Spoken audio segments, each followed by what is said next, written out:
លាញ់អូនណាស់បងស្រឡាញ់ស្ទើរតែចង់លេបចង់ក្បែរចង់ស្និទ្ធចង់ថាបបនដើរគ្នាជាគូសង្សារតែអូនមិនស្នេហ៍មិន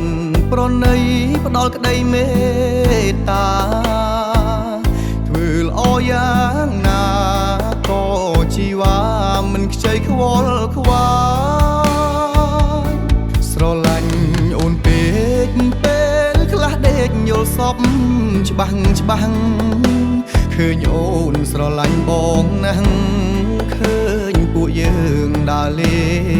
ងសប្បាយពេលភ្ញាក់ដឹងខ្លួ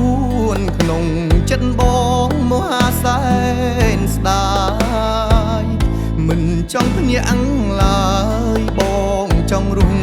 នៅក្នុងយល់សព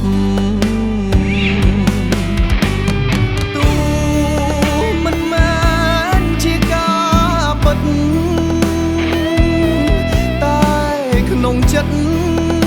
ក្តីសុខមានស្កប់មិនខ្លាចបាត់បង់មិនព្រួយអូ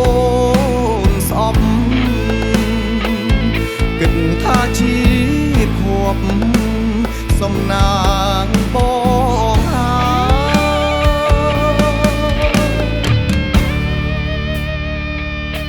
នេះគឺចិត្តប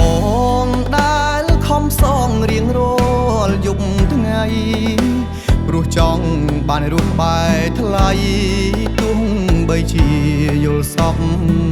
ក៏ដោយគួរអូនអាណិតល្មមយល់ចិត្តឈប់ធ្វើប្រងើយព្រមផ្ដល់ចំឡើយឲ្យបងស្បើយទុកស្នេហ៍នេះ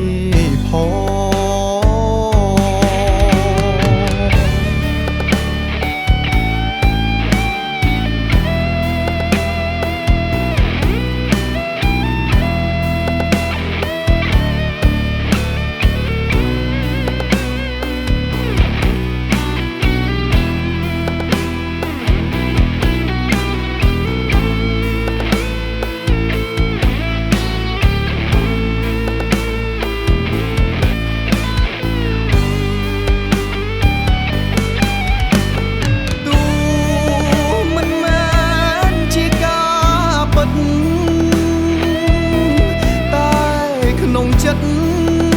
ក្តីសុខមា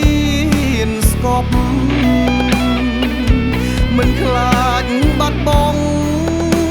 មិនព្រួយអូនស្អប់គិតថាជីវិតខប់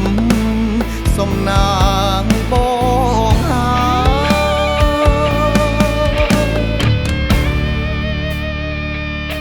នេះគឺ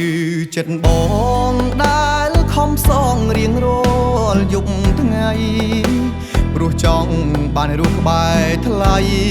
ទោះបីជាយល់សពក៏ដោយគួរអូនអាណិតល្មមយល់ចិត្តឈប់ធ្វើប្រងើយព្រមផ្ដល់ចំឡើយឲ្យបងស្បើយទុកស្នេហ៍នេះផង